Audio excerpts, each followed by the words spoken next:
Students, आज का हमारा टॉपिक जिला प्रशासन है, डिस्ट्रिक्ट एडमिनिस्ट्रेशन। जनरली ये जो अपना टॉपिक है ये बहुत ही सरल है, लेकिन इसको हम पढ़ के नहीं जाते। बहुत आसान क्वेश्चन इससे आते हैं, बट जो पढ़ के नहीं जाने के कारण उस एग्ज़ाम में हमारे प्रश्न गलत होने की संभावना बढ़ जाती है और गलत हो भी जाते हैं। तो आज हम जिला प्रशासन का जो कॉन्सेप्ट है उसको क्लियर करेंगे, और इस जो लास्ट में कहने का मतलब ये कॉन्सेप्ट क्लियर होने के बाद हम क्वेश्चन आंसरों का सेट लगाएंगे। तो मुझे उम्मीद है कि आपको ये बिल्कुल सरल और सहज तरीके से याद हो जाएगा। इस पे ज़्यादा कोई स्ट्रेस लेने की ज़रूरत नहीं है। तो हम शुरू करते हैं। जिला प्रशासन, डिस्ट्रिक्ट एडमिनिस्ट्रेशन। जिला प्रशासन हमारे पंचायती राज का तीसरा स्तर है। पंचायती राज में हमने पढ़ा कि 3 स्तर हैं। त्रिस्तरीय पंचायती राज है राजस्थान में, तो त्रिस्तरीय पंचायती राज के 3 स्तर हैं। गांव यानी विलेज, फिर ब्लॉक और फिर डिस्ट्रिक्ट। ब्लॉक यानी बी, विलेज, ब्लॉक और डिस्ट्रिक्ट। तो तीसरा अपना स्तर है उच्च स्तर। पंचायती राज का उच्च स्तर है जिला। तो जिला प्रशासन के बारे में हम आज सरल और सहज भाव से सीखने का प्रयास करेंगे। मुझे उम्मीद है कि आपको ज़रूर ये समझ में आ जाएगा, पर थोड़ा धैर्य रखना पड़ेगा। आप डटे रहें, थोड़ी देर के लिए धैर्य से सुने तो अपने कॉन्सेप्ट क्लियर होते चले जाएंगे। अब हमारा प्रश्न है कि आज हमारे 33 ज़िले हैं। तो 1949 में 30 मार्च 1949 को जब राजस्थान का गठन हुआ, उस समय ये जो 33 राज्य हैं ये नहीं थे। समय समय पर इन ज़िले हैं वो नहीं थे, तो इन ज़िलों को बनाया गया है समय समय पे। तो 1949 में कितने ज़िले थे? 25 ही ज़िले थे। 5 संभाग थे। वर्तमान में 7 संभाग हैं। तो 2 संभाग कब कब बनाए गए उसके बारे में भी हम कॉन्सेप्ट क्लियर करेंगे। फैक्ट भी देखेंगे। हमारे फैक्ट और कॉन्सेप्ट दोनों साथ साथ क्लियर होते चले जाएंगे। 5 संभाग जयपुर, जोधपुर, उदयपुर, बीकानेर, कोटा, ये 5 संभाग थे उस समय। 25 ज़िले थे। राज्य पुनर्गठन आयोग बनाया गया 1953 में। केंद्र सरकार ने राज्य पुनर्गठन आयोग बनाया और 1956 में उसके जो प्रावधान थे उनको लागू किया। तो 1956 यानी 1 नवंबर 1956 में राज्य पुनर्गठन आयोग द्वारा राजस्थान का भी पुनर्गठन किया गया, और अजमेर मेरवाड़ा जो एक केंद्र शासित प्रदेश था उसको राजस्थान को दे दिया गया, यानी राजस्थान में मिला दिया गया। और इस समय कहने का मतलब 1 नवंबर 1956 को हमारे राज्य का जो वर्तमान रूप है वो सामने आया। 1 नवंबर 1956 को राज्य का वर्तमान रूप सामने आया, और वर्तमान रूप सामने आया उसी समय अजमेर को राज्य का 26वां जिला बनाया गया। क्योंकि अजमेर मेरवाड़ा को मिला है, अजमेर को 26वां जिला बना दिया गया। 1962 में सुखाड़िया सरकार, मोहनलाल सुखाड़िया जी की सरकार थी। तो संभागीय व्यवस्था जो कि 1949 से चली आ रही थी हीरालाल शास्त्री के समय, उस संभागीय व्यवस्था को समाप्त कर दिया। 1982 में धौलपुर 27वां जिला बना, और 26 जनवरी 1987 को हरदेव जोशी सरकार बनी और राज्य को 6 संभागों में बांट दिया। कहने का मतलब हरिदेव जोशी सरकार ने संभागीय व्यवस्था को पुनः शुरू कर दिया 1987 में। 6ठा संभाग कौन सा बनाया गया वो भी हम देख लेंगे। इसके पश्चात राज्य में निम्न जिले भी गठित किए गए। अपना 10 अप्रैल 1991 को बारां, दौसा और राजसमंद, 12 जुलाई 1994 को हनुमानगढ़ जिला, 19 जुलाई 1997 को करौली 32वें जिले के रूप में बना, और नया जिला है वो प्रतापगढ़ जिला है, और ये 26 जनवरी 2008 को बना था वसुंधरा सरकार की घोषणा से। प्रतापगढ़ जिला 33वां जिला है, नया जिला है जो कि बना 26 जनवरी 2008 को। वर्तमान में राज्य में 7 संभाग हैं, और भरतपुर राज्य का नया संभाग है जो 4 जून 2005 को बना था। तो नया संभाग अपना भरतपुर हो गया। नवगठित भरतपुर संभाग में 2 जिले मिलाए गए, भरतपुर और धौलपुर, ये जयपुर से लिए, और 2 जिले ही और लिए, वो लिए कोटा संभाग से। कोटा से लिए करौली और सवाई माधोपुर। इस तरीके से भरतपुर संभाग में 4 जिले बना दिए गए। 4 जिले भरतपुर संभाग में हैं। संभाग का भी एक वीडियो पहले बनाया जा चुका है, उस पर भी आप देख सकते हैं। नए हैं तो चैनल को लाइक शेयर सब्सक्राइब कर लें, बेल आइकन दबा लें ताकि नेक्स्ट वीडियो आप तक जल्द पहुंचे। 26 जनवरी 2008 को प्रतापगढ़ जिला नवगठित जिला बनाया गया। इस जिले में प्रतापगढ़, आरनौद, छोटी सांदड़ी और पीपलखूट धरियाबाद उपखंड हैं, यानी 5 उपखंड इसमें शामिल हैं। अब राज्य में 33 जिले, 294 उपखंड और 338 तहसील और 181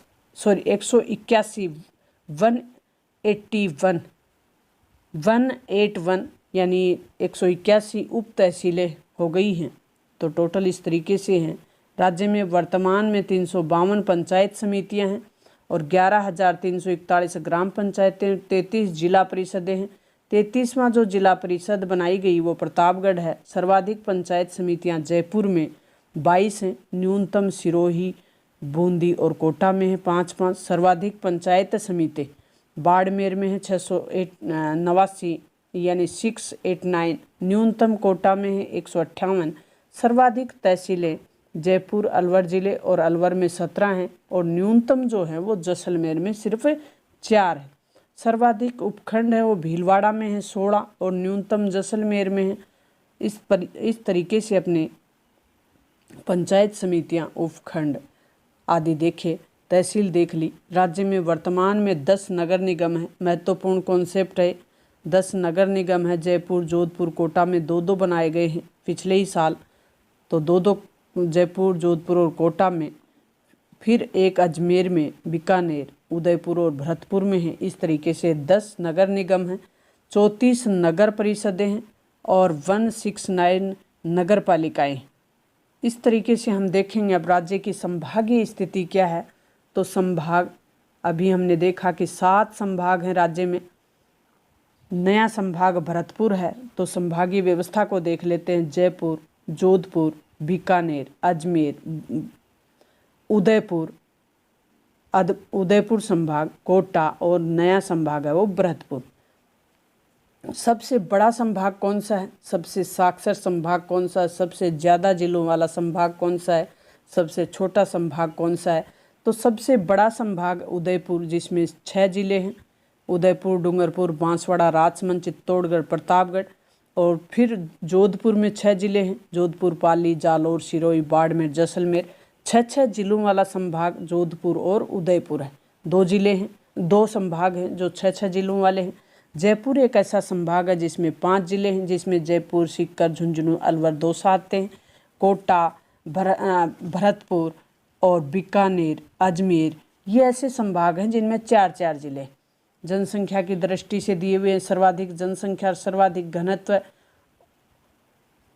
वाला जिला है और सर्वाधिक अनुसूचित जाति वाला जिला है वो है जयपुर। और सर्वाधिक क्षेत्रफल वाला जो संभाग है और दशकीय वृद्धि वाला संभाग है वो है जोधपुर संभाग। सर्वाधिक अनुसूचित जाति जनसंख्या और राज्य का मध्यवर्ती संभाग है वो अजमेर है। सर्वाधिक अनुसूचित जाति वाला संभाग है वो बीकानेर है और मध्यवर्ती संभाग है वो अजमेर है। राज्य में सर्वाधिक अनुसूचित जाति और सर्वाधिक लिंगानुपात वाला जिला है वो उदयपुर है और न्यूनतम जनसंख्या वाला संभाग कोटा है और न्यूनतम क्षेत्रफल वाला संभाग भरतपुर है। न्यूनतम जनसंख्या वाला कोटा और न्यूनतम क्षेत्रफल वाला भरतपुर संभाग है। नेक्स्ट हम देखेंगे राज्य के प्रशासन तंत्र के शीर्ष पर शासन सचिवालय है और जिसका मुख्यालय जयपुर में। ये जो शासन सचिवालय है इसका काम क्या है कि राज्य का जो भी प्रशासन है पूरे प्रशासन पे नियंत्रण रखना या उसके केंद्र बिंदु का काम करना। मंत्री परिषद, राज्य मंत्री परिषद द्वारा बनाई हुई जो भी नीतियां हैं उन नीतियों और नियमों और निर्णयों को क्रियान्वित करना राज्य प्रशासन का काम है और राज्य सचिवालय का प्रमुख। नेक्स्ट हम देख मुख्य सचिव शासन सचिवालय का प्रशासनिक प्रमुख होता है। प्रशासनिक और राजनीतिक प्रमुख में आप अंतर देखें प्रशासनिक प्रमुख मुख्य सचिव होता है। राजनीतिक प्रमुख मुख्य सचिवालय का जो राजनीतिक प्रमुख होता है वो सीएम होता है, मुख्य मंत्री। इसकी नियुक्ति मुख्य जो सचिव है ये प्रशासनिक प्रमुख है और इसकी नियुक्ति मुख्यमंत्री द्वारा की जाती है। मुख्य सचिव शासन सचिवों के माध्यम से राज्य प्रशासन नियंत्रण का संचालन करता है। ये एक वरिष्ठ आईएएस ऑफिसर होता है। राज्य के पहले मुख्य सचिव के राधाकृष्णन थे और श्री भगवंत सिंह मेहता का कार्यकाल मुख्य सचिवों में सर्वाधिक रहा है। इस तरीके से मुख्य सचिव हमने देख लिया। अब हमारा टॉपिक है मेन टॉपिक की जिला प्रशासन। जिला प्रशासन पे अब आए हम। पहले अपने स्टेट को समझा है कि क्या जिले 33 जब राजस्थान बना उस समय थे तो 33 जिले नहीं थे, 25 ही जिले थे। समय समय पर जिलों को बढ़ाया गया है। तो किस तरीके से जिले बने, अब 33 जिलों में जिला प्रशासन के बारे में हम पढ़ेंगे। प्रशासनिक सुगमता की दृष्टि से सभी राज्यों को छोटी छोटी इकाइयों में विभक्त किया है और जिन्हें जिला कहा जाता है। प्राचीन समय में प्रशासन की जो प्रारंभिक इकाई होती थी वो गांव होता था। आधुनिक जिला प्रशासन का रूप हमें मौर्य काल से देखने को मिलता है, जहां राज्य प्रशासन को छोटी छोटी इकाइयों में बांटा और उस प्रशासन इकाई के प्रमुख को राजुका कहा जाता था। मौर्य काल में राजुका कहा जाता था। जो ये अपने प्रशासनिक इकाई होती थी, छोटी छोटी इकाई जैसे आज जिले हैं, इस तरीके से राजुका नाम होता था उनका। उनकी स्थिति वर्तमान जिलाधीश के समान होती थी, वर्तमान कलेक्टर के समान जो स्थिति होती थी। मौर्य काल में एक अधिकारी होता था। मौर्य काल यानी अशोक महान वाला काल। मौर्य काल में राजुका नाम का एक अधिकारी होता था जो वर्तमान कलेक्टर या जिलाधीश के समान होता था। फिर गुप्त काल में भी और हर्षवर्धन के समय भी जिले को विषय कहा जाता और जिलाधिकारी को विस्पति कहा जाता। मुगल काल में राज्य को प्रशासन की दृष्टि से सूबे, सरकार और परगनों में बांट रखा था। उस सरकार की तुलना आधुनिक जिले से की जा सकती है। तो मुगल काल का जो सरकार की व्यवस्था होती है, सरकार नाम का जो एक तंत्र होता था, उसको आधुनिक जिले से हम कंपेयर कर सकते हैं। सरकार का मुखिया जिलाधीश के समान है और इसे अमील या अमाल गुलजार कहा जाता था मुगल काल में। 1872 अब आधुनिक समय में क्या शुरुआत होती है, अंग्रेजी शासनकाल की कहें तो अंग्रेजी शासनकाल में 1772 में एक गवर्नर जनरल हुए वारेन हेस्टिंग्स। उन्होंने कलेक्टर के पद को सर्जित किया और आधुनिक जिला प्रशासन का एक नया अध्याय प्रारंभ कर दिया। प्रशासन की सुविधा की दृष्टि से जिले को उपखंडों में और उपखंडों को फिर तहसीलों में बांटा हुआ है। जिला प्रशासन के उद्देश्य देखेंगे हम।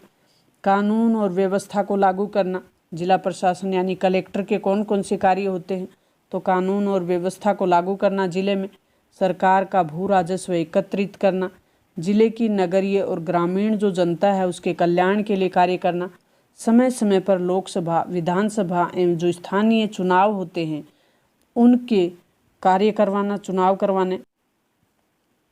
नेक्स्ट जो हमारा टॉपिक है वो जिलाधीश है, यानी कलेक्टर, एक प्रशासनिक अधिकारी, केंद्र सरकार की तरफ से नियुक्त जिलाधीश, उसी के बारे में पढ़ेंगे हम। जिलाधीश जिला स्तरीय प्रशासन का प्रधान होता है। प्रशासन का प्रधान होता है, राजनीतिक प्रधान नहीं होता है। आईएएस ऑफिसर होता है, केंद्र सरकार द्वारा नियुक्त।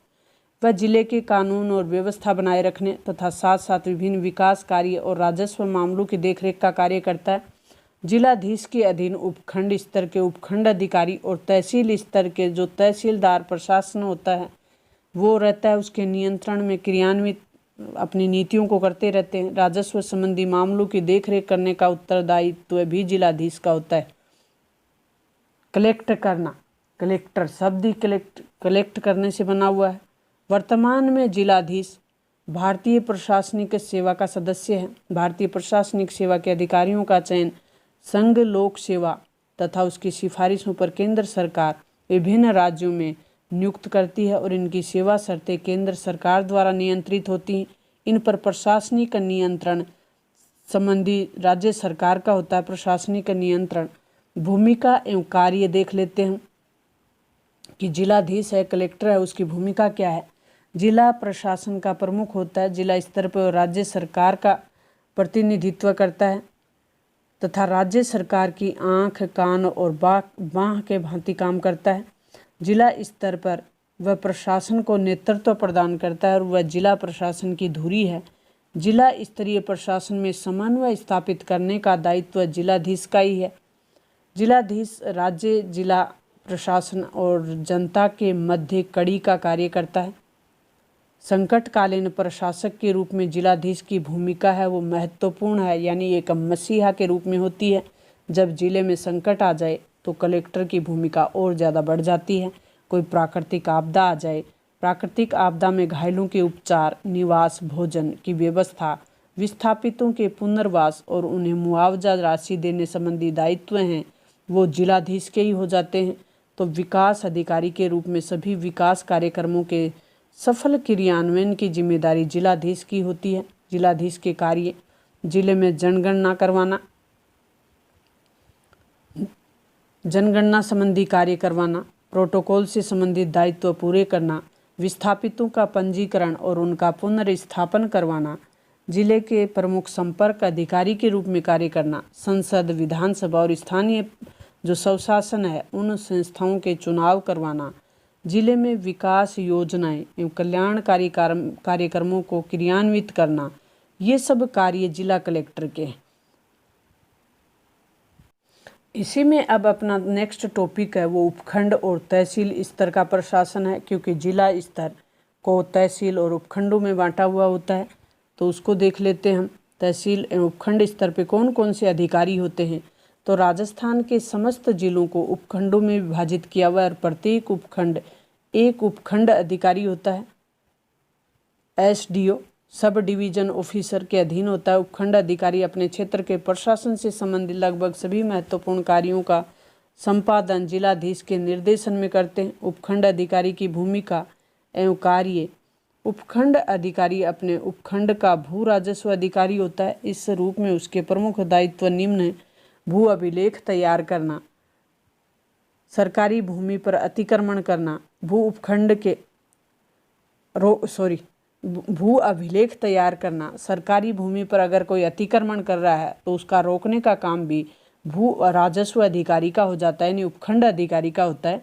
उपखंड के कृषि उत्पादन का आकलन करना, भू राजस्व वसूली के संबंध में निर्देश प्रदान करना और अपने उपखंड में भू राजस्व से संबंधित कानूनों की पालना करवाना, ये सब कार्य भू उपखंड अधिकारी के होते हैं, राजस्व अधिकारी के।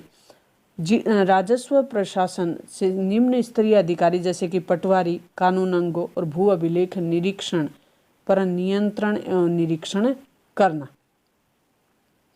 न्यायिक अधिकारी के रूप में उपखंड भूमि, न्यायिक अधिकारी के रूप में जो उपखंड अधिकारी है वो क्या क्या काम करता है। भूमि, सीमा विवाद, चारागाह या भू अभिलेख पंजीकरण संबंधी या भू राजस्व या संपत्ति विभाजन आदि से संबंधित कोई विवाद हो तो उनका निपटारा उपखंड अधिकारी करता है। उपखंड अधिकारी दंड नायक यानी SDM के रूप में अपने क्षेत्र में शांति व्यवस्था बनाने का कार्य करता है। उपखंड स्तर के नीचे प्रशासन, राजस्व प्रशासन हेतु राज्य में प्रत्येक उपखंड को तहसीलों में बांटा हुआ है। तहसील का प्रमुख अधिकारी तहसीलदार होता है। तहसीलदार की नियुक्ति राजस्व मंडल द्वारा की जाती है। इन पर नियंत्रण भी राजस्व मंडल ही करता है। तो ये तहसीलदार तहसील का प्रमुख अधिकारी होता है और इसकी नियुक्ति राजस्व मंडल द्वारा की जाती है और इस पर नियंत्रण भी राजस्व मंडल का ही होता है। नेक्स्ट अपना छोटा सा टॉपिक है पुलिस प्रशासन। अब पुलिस प्रशासन अपना कार्य किस तरीके से करती है वो देख लेते हैं अपन। राज्य में कानून एवं व्यवस्था बनाने का उत्तरदायित्व पुलिस विभाग का है। ये गृह मंत्रालय के अधीन कार्य करता है। किस मंत्रालय के अधीन कार्य करता है? गृह मंत्रालय के। राज्य में पुलिस विभाग का सर्वोच्च अधिकारी होता है वो पुलिस महानिदेशक यानी DGP। उसके अतिरिक्त पुलिस महानिदेशक और उसके नीचे के अन्य अधिकारी और कर्मचारी होते हैं। स्वतंत्रता के समय पुलिस विभाग के मुखिया का जो पद नाम था वो पुलिस महानिरीक्षक था, IGP। राज्य के पहले IGP श्री R बनर्जी थे। पहले IGP बने यानी पुलिस महानिरीक्षक बने थे, वो बने थे R बनर्जी। राजस्थान पुलिस सेवा का गठन जनवरी 1951 में हुआ है, इस साल याद रखें। होमगार्ड के पुलिस महानिदेशक का पद अलग से सर्जित है। राजस्थान में पुलिस प्रशासन को विभिन्न पुलिस रेंज यानी वर्तमान में 8 रेंज एवं रेंज को फिर जिलों में विभक्त किया हुआ है। पुलिस रेंज का मुखिया होता है वो महानिरीक्षक यानी आईजी होता है। प्रत्येक जिले में पुलिस विभाग का प्रमुख पुलिस अधीक्षक यानी एसपी होता है और जो विभिन्न पुलिस थानों के माध्यम से जिले में कानून और व्यवस्था बनाने का कार्य करता है। जिले को विभिन्न वर्तों यानी सर्कल में बांटा हो गया है एवं व्रत के थानों में विभाजित किया गया है। प्रत्येक व्रत का या सर्कल का जो मुखिया है वो व्रताधिकारी यानी सीओ कहलाता है और थाने का जो इंचार्ज होता है वो एसएचओ कहलाता है। थाने के इंचार्ज को एसएचओ और व्रत अधिकारी को सीओ। मेवाड़ भील कोर का गठन जनवरी 1891 को, तब भारत आज़ाद नहीं था, अंग्रेजी शासनकाल में 1841 में मेवाड़ के पहाड़ी क्षेत्र बांसवाड़ा, डूंगरपुर, प्रतापगढ़ में शांति व्यवस्था के लिए खेरवाड़ा, उदयपुर में मेवाड़ महाराणा सरदार सिंह द्वारा किया गया था। मेवाड़ भील कोर का गठन। धौलपुर पुलिस अधीक्षक एसपी कार्यालय को 8 मार्च 2008 को आईएसओ प्रमाण पत्र प्राप्त हुआ और आईएसओ प्रमाण पत्र प्राप्त करने वाला देश का तीसरा एवं उत्तर भारत का पहला एसपी ऑफिस है धौलपुर पुलिस अधीक्षक ऑफिस। राज्य के पहले महिला कमांडो दस्ते का प्रशिक्षण 15 जनवरी 2008 को जोधपुर में पीटीएस में प्रारंभ हुआ था। राजस्थान सशस्त्र दल यानी आरएसी का गठन 1950 में हुआ था। राज्य में सशस्त्र महिला बटालियन बनी हुई है एक हाड़ी रानी महिला बटालियन के नाम से। इसका गठन 26 सितंबर 2010 को हुआ। ये देश की पहली सशस्त्र महिला पुलिस बटालियन है। तो पहली सशस्त्र महिला बटालियन हाड़ी रानी, इसका मुख्यालय अजमेर में है। हाड़ी रानी सशस्त्र जो महिला बटालियन है उसका मुख्यालय अजमेर में है। जयपुर जोधपुर महानगरों में पुलिस कमिश्नर प्रणाली है। ये प्रश्न पूछा जाता है कि किन जिलों में या किन महानगरों में पुलिस कमिश्नर प्रणाली लागू है, तो ये जयपुर और जोधपुर जिलों में, जो जयपुर और जोधपुर महानगरों में 1 जनवरी 2011 से ये लागू है। इसमें पुलिस प्रशासन का जो मुखिया होता है वो पुलिस कमिश्नर होता है। तो पुलिस कमिश्नर जो व्यवस्था है वो जयपुर जोधपुर में है। पुलिस विभाग के अधिकारियों के प्रशिक्षण हेतु राज्य स्तर पर जयपुर में राजस्थान पुलिस अकादमी बनी हुई है। इसकी स्थापना 1957 में की थी।